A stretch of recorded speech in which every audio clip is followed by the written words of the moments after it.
I didn't call the police when I first heard the sliding door move because I didn't want to look dramatic. By the time I did, the rod was on the floor, the chain was loose, and someone was testing the bedroom door from the other side. I covered her mouth so they wouldn't hear her cry.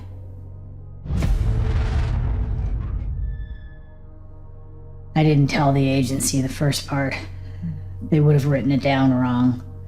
I was doing overnight care for a woman named Ruth, late 70s, stroke history, limited speech. Her son hired the company after she wandered outside one night and fell in the driveway. My shift was 10 p.m. to 6 a.m. He said, "She sleeps through the night now," when he handed me the folder. That wasn't true, but that part doesn't matter. What matters is the back door. I checked it when I got there. Deadbolt and chain. The sliding glass door in the den had one of those wooden rods in the track. I remember thinking that was smart. I even lifted it and set it back down just to hear it hit the metal. It made a hollow sound. I don't remember checking it again later. I think I did. I must have. Ruth liked the hallway lights on. She didn't like the kitchen light on, though. She would make a sound in her throat if it was too bright. Not words, just pressure. Around midnight, she started tapping the side rail of her bed. She does that when she needs the bathroom. "I'm here," I told her. She looked at me like she was trying to place me. It happens sometimes. I've done enough overnights that I don't take it personally. I helped her to the bathroom. She leaned heavily on my arm. Her skin was cold, even though the house was warm. The thermostat read 72. When I got her back into bed, she didn't let go of my wrist right away. "You're okay," I said. She didn't answer. She can say a few words, but she didn't use them. I sat in the recliner in the living room after that. The TV was off. I don't like the noise overnight. It makes it harder to hear things. I'm used to houses sounding different at night. Pipes, fridge kicking on, that kind of thing. This was older construction, the kind where the air moves in the walls. At 1:17 a.m., I know because I checked my phone, I heard what I thought was the rod in the sliding door being lifted. It wasn't loud, more of a drag, like wood against metal.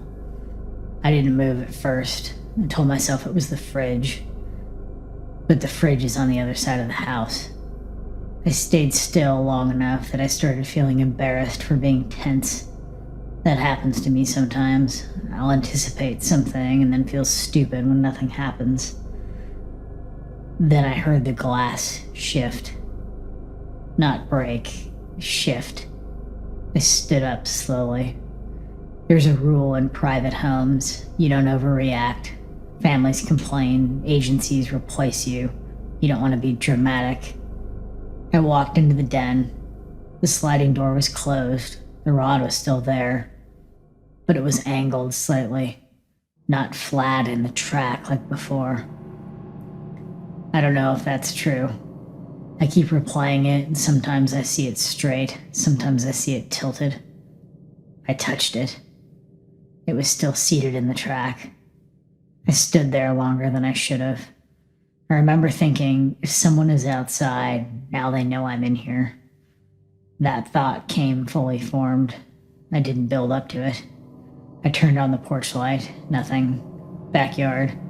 Fence. Neighbor's security light in the distance. I didn't call the police. I wish I could say I didn't want to scare Ruth. That would sound responsible.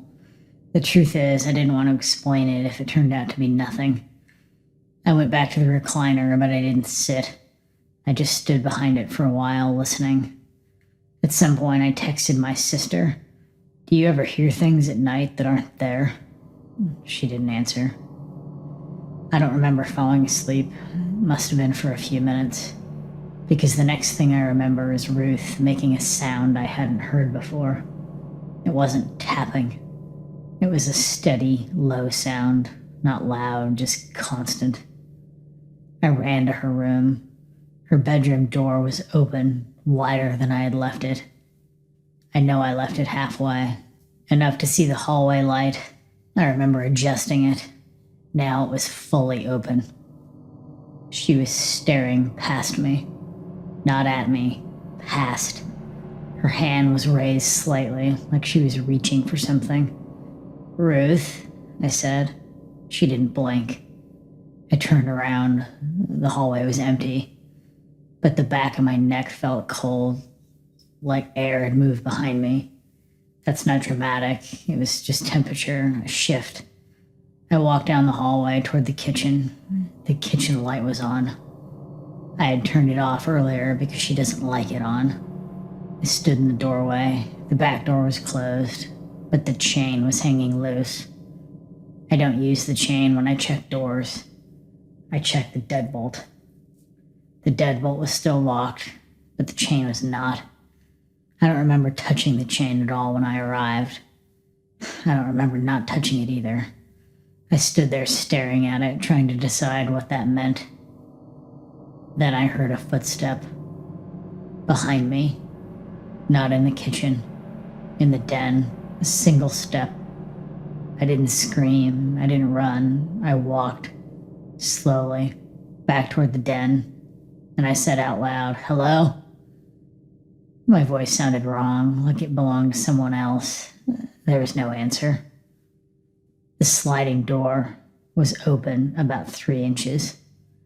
The wooden rod was on the floor, not broken, just placed there. That's the part I can't fix in my head. It wasn't kicked aside. It wasn't splintered. It was set down. I know how that sounds. I stepped backwards instead of forwards. I didn't go to the door. I didn't check outside.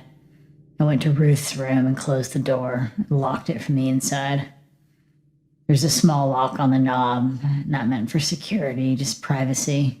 I turned it anyway. Ruth was still looking toward the hallway. I said, "It's okay."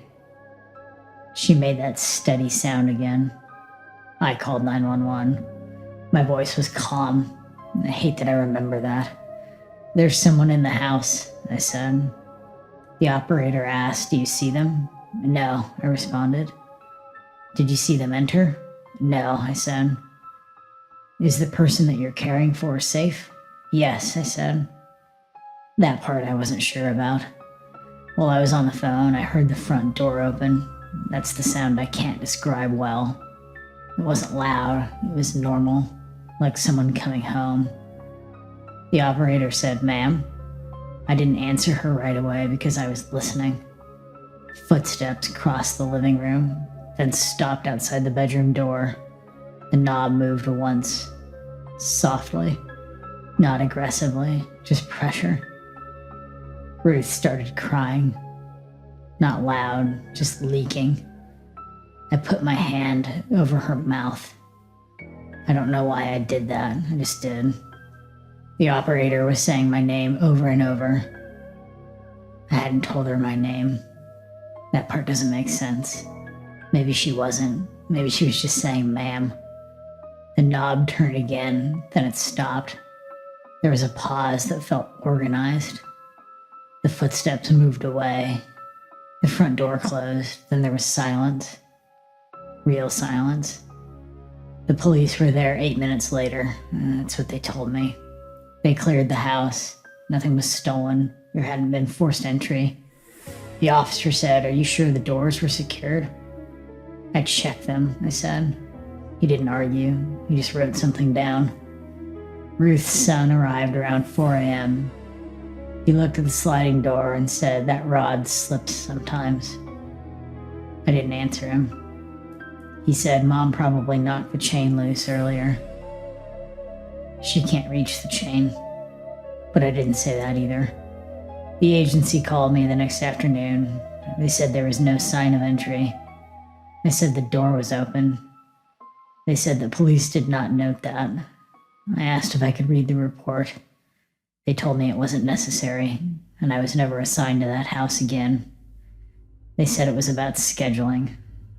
I don't know if that's true.